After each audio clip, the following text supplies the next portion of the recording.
estrategia de convergencia. De los datos a la noticia. Gladys en Éxitos.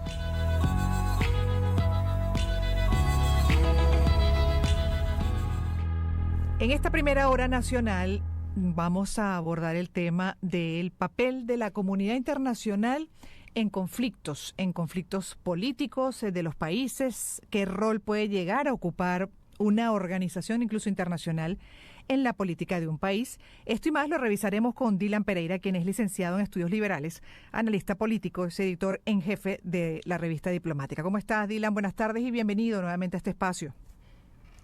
Muy buenas tardes, Gladys. Un placer compartir contigo y toda tu audiencia. El rol, ¿qué tanto puede la comunidad internacional intervenir, actuar en conflictos complejos? Conflictos complejos en países como, por ejemplo, Venezuela. Por supuesto, es importante mencionar y delimitar claramente lo que significan los mandatos que se le han asignado a los diferentes organismos internacionales y distinguir también dentro de los organismos o organizaciones internacionales cuáles tienen un mayor efecto vinculante respecto a realidades que pueden llegar a ser conflictivas.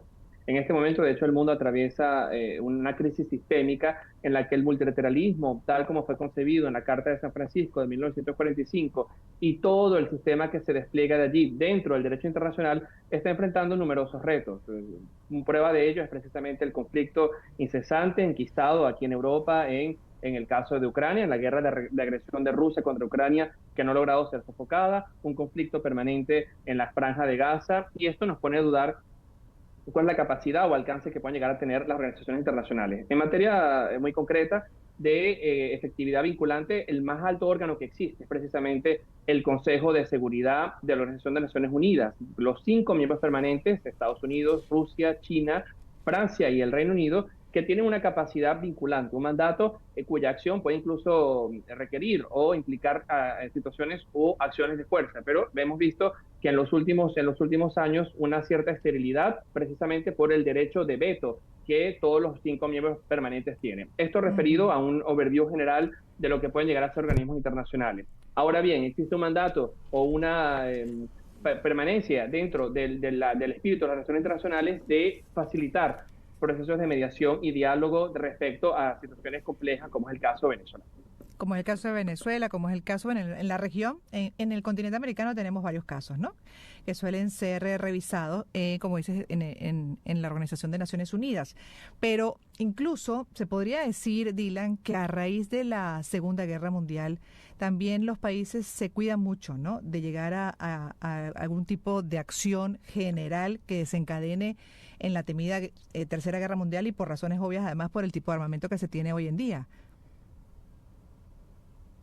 Absolutamente. De hecho, el espíritu que guía las relaciones internacionales, las relaciones diplomáticas, es precisamente la resolución pacífica de controversias. Eso está estipulado y prescrito en el artículo 33 de la Carta de Naciones Unidas, y vemos cómo la acción exterior de las cancillerías del mundo se centran o estarán llamadas a centrarse en estos valores precisamente. Ahora bien, vemos agresiones y violaciones claras a esto, como fue la invasión de Rusia contra Ucrania en febrero del año 2021, una invasión a larga escala que viola precisamente todos los principios de los tratados internacionales y el derecho y el deber de no usar la violencia en las relaciones internacionales. Cuando esto sucede, es válido cuestionarse qué debe hacer o cómo responde el sistema internacional. Y de hecho allí existe un debate muy amplio que se ha consolidado en los últimos años, que es la necesidad de reforma del sistema internacional, en particular el caso preciso del Consejo de Seguridad al que hacíamos referencia, reformar su mandato y reformar su configuración, incorporar nuevas voces de un mundo geopolítico que ha cambiado, en particular voces del sur global con actores tan importantes como la India o Brasil. Ahora bien, en un ámbito que es absolutamente crucial, como es el ámbito humanitario, allí hay un gran rango de acción que también se ha venido colocando en tela de juicio, lamentablemente, en los últimos años respecto a los conflictos. Mandatos tan importantes como el mandato de UNICEF, el mandato de la OMS o el mandato del Comité Internacional de la Cruz Roja para accionar situaciones de emergencia, como es el caso del conflicto en Gaza, hemos visto que se ha impedido reiteradamente el ingreso de ayuda humanitaria en la franja, donde existen casi 2 millones de personas hacinadas. Y esto nos coloca en tela de juicio la capacidad real de la acción exterior. Ahora bien, la diplomacia es el vehículo que ha permitido salvar al mundo de la Tercera Guerra Mundial. Y es aquello a lo que tenemos que apostar todos los actores de la comunidad internacional, desde la sociedad Así civil, es. desde los medios de comunicación, evitar conflictos a gran escala que deriven en situaciones que no pueden ser recogidas. Es precisamente lo que estamos viendo en Ucrania.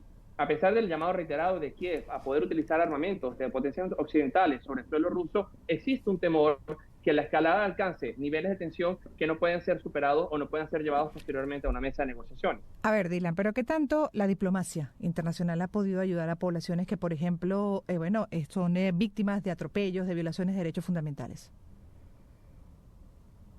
Bueno, existe una infinidad de casos en la que la comunidad internacional ha jugado un papel fundamental respecto a procesos propios, por ejemplo, de pacificación o estabilización política. En el caso de nuestra propia región lo hemos visto. El caso del papel que jugó la comunidad internacional en el proceso de pacificación en Colombia, con una guerra cruenta entre la guerrilla y diferentes actores paramilitares respecto al Estado colombiano, y lo que fue el papel incluso de Venezuela en el caso de la pacificación centroamericana con el llamado del proceso de Contadora.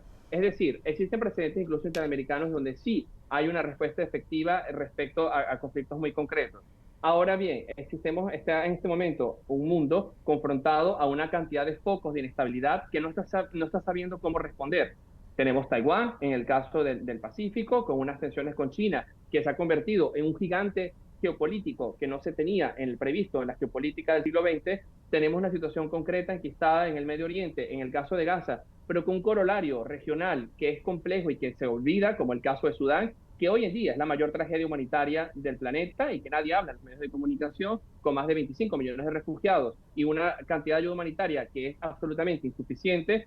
Un África occidental envuelta en golpes de Estado permanentes desde el año 2020, con el caso de Gabón, en el caso de Benín, y se multiplican estos focos de inestabilidad y naturalmente arreciados por dinámicas domésticas muy complejas. Lo estamos viendo en el caso de Europa. Las últimas elecciones del Parlamento Europeo reflejan una fragmentación en la voluntad política de los países y que tiene consecuencias directas en su política exterior. Y lo veremos en Estados Unidos. Lo que sucede el 5 de noviembre en Estados Unidos, sea la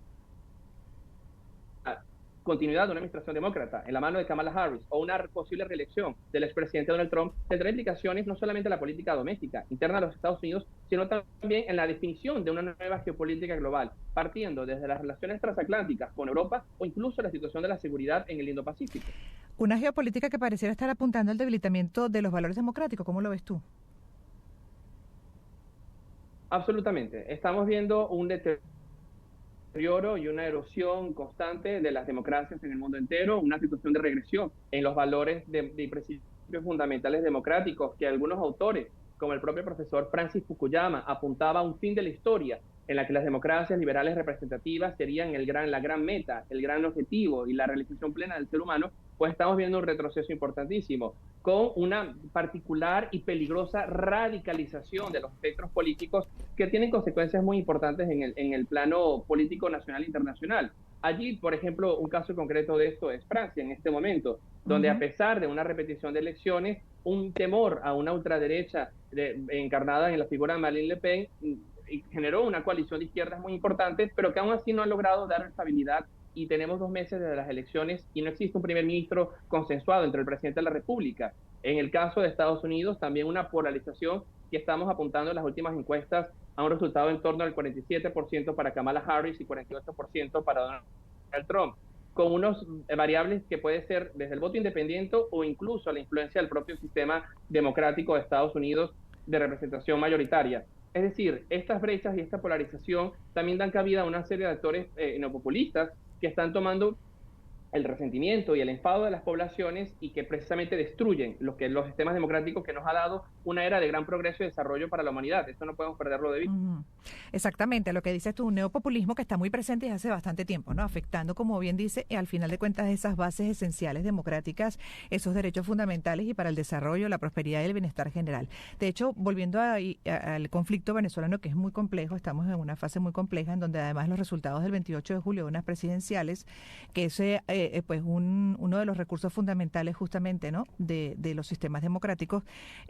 Bueno, tiene dos posturas, tiene a un país enfrentado, tiene también a una comunidad internacional que no reconoce lo anunciado oficialmente por el poder electoral, y son realidades que incluso pausan al país dentro de lo que debe ser pues una actividad comercial, de producción, además urgente en las circunstancias que tiene Venezuela hoy en día. Entonces, definitivamente esto se alarga y uno se pregunta, bueno, ¿a dónde vamos? ¿Cómo vamos dentro de eso que se está viviendo? Y con lo que incluso se está sumando ahorita, que es el asilo o el exilio forzado de Edmundo González Urrutia. Sacó una carta hoy comunicando, bueno, lo que ha vivido en las últimas horas, por lo cual ya no está en Venezuela. Y caramba, ante esas circunstancias, ante ese hecho, la mayoría se pregunta, ¿y ahora qué? Bueno, respecto al caso venezolano, yo creo que la comunidad internacional va a adoptar una actitud de negociación y de mediación entre las partes y los actores políticos en el país, que es precisamente lo que debe imperar en el caso venezolano. Esfuerzos de mediación creíbles, de negociación fructífera que permitan la cohabitación política del país, la coexistencia política en el país. Tenemos que entender que todos somos venezolanos, independientemente de las ideologías que podamos profesar o de los planteamientos políticos e ideológicos que podamos tener, pero que requiere un marco de libertades políticas, sociales y económicas que permitan el desarrollo habitual de la vida. Y yo creo que es precisamente en esa dirección a la que va a apuntar la comunidad internacional. Servir como mediadores en un proceso amplio de negociación y diálogo que permita dirimir de forma pacífica la controversia política venezolana a través de una solución política. En el caso particular que te refieres, creo que es importante mencionar el derecho al asilo político, que es precisamente, Venezuela tiene un apego histórico a este proceso, precisamente la Convención Diplomática de Caracas sobre derecho de asilo político y diplomático, que rige como gran estamento dentro del derecho internacional este proceso, y que permite precisamente a los actores políticos resguardar sus derechos políticos y civiles en circunstancias complejas.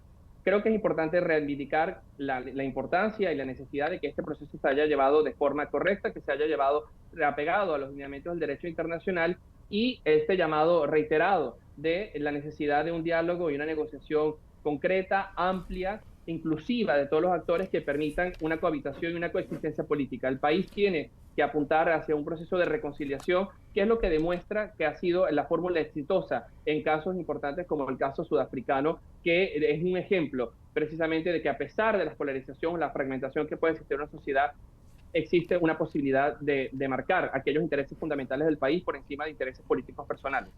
Claro, lo que sí es que esto es una anormalidad, por ejemplo, que el líder de oposición, Edmundo González, candidato en las presidenciales, y ahora resulta que está en España asilado de manera forzada. Esto es una anormalidad que tiene que, me imagino, ser abordada, también entendida, analizada por la comunidad internacional, como también lo que pasó previo en las embajadas en ese territorio extranjero dentro de la capital Caracas, donde se sitió incluso la embajada de Argentina, custodiada ahora por Brasil, de acuerdo al derecho internacional que tú bien refieres, en el cual está suscrito Venezuela. Eso no se habría cumplido.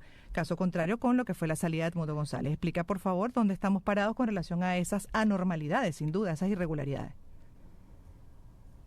Bueno, sin lugar a dudas, de hecho ya Caracas, la Cancillería, el canciller Iván Gil ha anunciado que se le ha enviado una nota de protesta a la Embajada de Países Bajos en Venezuela por no haber notificado a las autoridades nacionales de la presencia el candidato Edmundo González en la residencia del embajador de Países Bajos en la ciudad de Caracas, que dentro del derecho internacional y dentro de la Convención de Viena sobre Relaciones Diplomáticas y también de la Convención de Viena sobre Relaciones Consulares, está previsto y es el modus operandi lo que debe ser.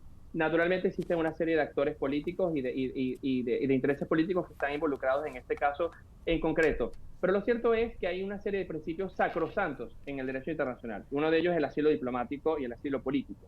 Todo ser humano en este mundo tiene derecho a pedir asilo político y asilo diplomático ante una circunstancia específica, y el Estado al cual se le solicita parte del principio conocido como non-refoulement, como no devolución. Y allí, a partir de allí, se hace un estudio dentro del país al que se le está solicitando, y decide otorgar o no este estatuto a la persona dentro de un marco de negociaciones con el país receptor, en este caso Venezuela y España. Esto es un proceso que está regido por un marco jurídico internacional ampliamente conocido y reconocido, y que debemos resaltar y suscribir.